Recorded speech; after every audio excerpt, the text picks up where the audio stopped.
Good morning বন্ধুরা, এখন বাজে সকাল 7টা। আমি উঠে পড়েছি, ফ্রেশও হয়ে গেছি। আজকে সারাদিন কী কী করি তোমাদের সাথে শেয়ার করব। বাইরের ওয়েদারটা আজকে খুবই ভালো।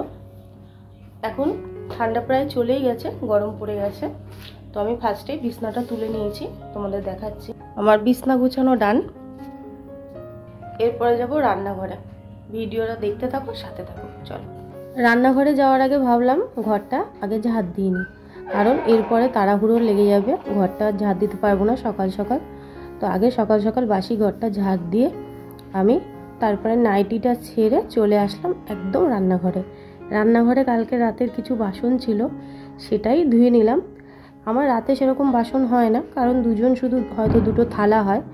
সেটাই সকাল সকাল আমি আগে ঘুম থেকে উঠে সবার ফার্স্ট ঘর ঝাঁট দিয়ে বাসনটাই মেজে নিই। এরপরে করব রান্নার জোগাড়। আর প্রতিদিনের তো এই একটা চিন্তা, কী রান্না করব। এদিকে রান্নাঘরে এসে দেখি নুনটাও শেষ হয়ে গেছে, নুনের ডাব্বাটায়, তাই নুনটা একটু ঢেলে নিলাম। আর সত্যি কথা বলতে এখন কিন্তু ভালো গরম পড়ে গেছে। এই কদিনে এত গরম লাগছে, এখনও তো পুরো গরমকাল বাকিই রয়েছে। তাহলে কি পরিমাণ গরম পড়বে ভগবানই জানে। তো এখানে আমি সবজি কাটতে শুরু করে দিয়েছি। আজকে করব হচ্ছে আলু, কুমড়ো, বেগুন, তারপরে ফুলকপির যে ডাঁটা হয় ওই ডাঁটাগুলো দিয়ে সব সবজি দিয়ে একটা চচ্চড়ি মতো করব।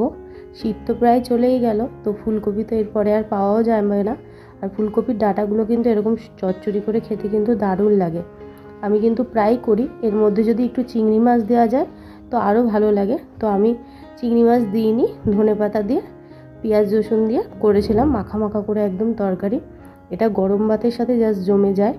আর তার সাথে করেছিলাম আজকে ফুলকপি দিয়ে আলু দিয়ে ডিমের ঝোল। খুব খেতে ইচ্ছা করছিল আলু ফুলকপি দিয়ে ডিমের ঝোল। আলু ফুলকপি দিয়ে ডিমের ঝোল, মাছের ঝোল খেতে কিন্তু দারুণ লাগে। তো এখানে আমি আলু ফুলকপি দিয়ে ডিমের ঝোলের জন্য ভালো করে আলু ফুলকপিটা কষে নিচ্ছি। মশলা কষা আমার এদিকে কমপ্লিট হয়ে গেছে। আর তাড়াহুড়ো করছি, কারণ আমার বরকে টিফিনটাও দিতে হবে, ও খেয়ে কাজে বেরিয়ে যাবে। এখানে দেখো আমি এর জন্য ওর টিফিনের ভাতটা আগেই ঠান্ডা হতে রেখে দিয়েছিলাম, কারণ ভাতটা ঠান্ডা হতে অনেকটা সময় লাগে। আর এখন যেহেতু অল্প অল্প গরম পড়ে গেছে, গরম ভাতটা যদি টিফিনে দিয়ে দিই না, তাহলে ভাতটা কিন্তু নষ্ট হয়ে যাবে। আর এদিকে আলু ফুলকপি দিয়ে ডিমের ঝোল করেছিলাম, সেটাও দিয়ে দিলাম। আর এই নিরামিষ যে ফুলকপির ডাঁটার চচ্চড়িটা করেছিলাম সেটাও দিয়ে দিলাম। আমার বর ফুলকপি একদম পছন্দ করে না, কিন্তু আমার খুব প্রিয়। আমি মাঝে মাঝেই করি ফুলকপি, খুব রেয়ার হয় আমার বাড়িতে। আমি আমার বরের জন্য আমি নিজেও খেতে পারি না। একটা ফুলকপি তো আর একা খাওয়া সম্ভব না। তার জন্য কি করব বলো, এরকম অনেক কিছু আছে যেগুলো আমি খেতে পছন্দ করি কিন্তু আমার বর খেতে পছন্দ করে না। তার মধ্যে ফুলকপি আছে, খিচুড়ি আছে, কিছু করার নেই, আমারও ওর জন্য সেরকম খাওয়া হয় না।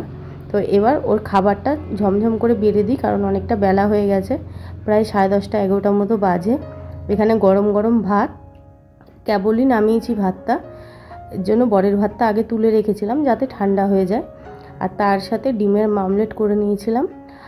সকালবেলা অত কিছু খেতে চায়ও না, আর বেশি খাবার খেতে ভালোও লাগে না, তাই গরম গরম ভাত, তার সাথে পাতলা মুসুরির ডাল, ডিমের মামলেট আর সবজিটা একটু পাশে দিয়েছিলাম, জানি না খাবে কি না, কিন্তু খেয়ে নিয়েছিল।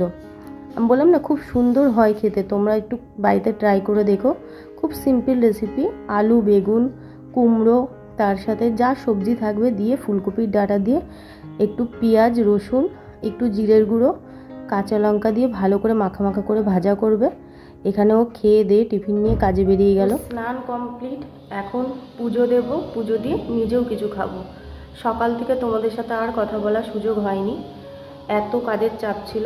তো এখন আবার আসলাম তোমাদের সাথে একটু গল্প করতে। এখন প্রায় আড়াইটা বেজে গেছে। তো এখন যতই তাড়াহুড়ো করি না কেন, দিনের শেষে গিয়ে ঠিক লেট হবেই। আর আমি সকাল থেকে আজকে কিচ্ছু খাইনি, আমার প্রচণ্ড খিদে পেয়েছে। তো চলো, এখন আর বেশি বক বক করবো না, আগে ঠাকুরকে খেতে দিই, তারপরে নিজে একটু খাই। আবার তোমাদের সাথে পরে দেখা হচ্ছে। পরে আমি চলে আসলাম পুজো দিতে। পুজো টুজো দিয়ে এবার আমিও লাঞ্চ করে নেব।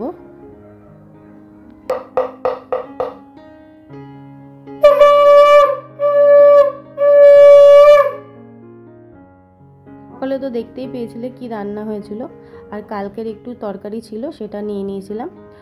এবার আমি একটু খেয়ে নিই, কারণ প্রচণ্ড খিদে পেয়ে গেছে আর প্রচণ্ড বেলাও হয়ে গেছে।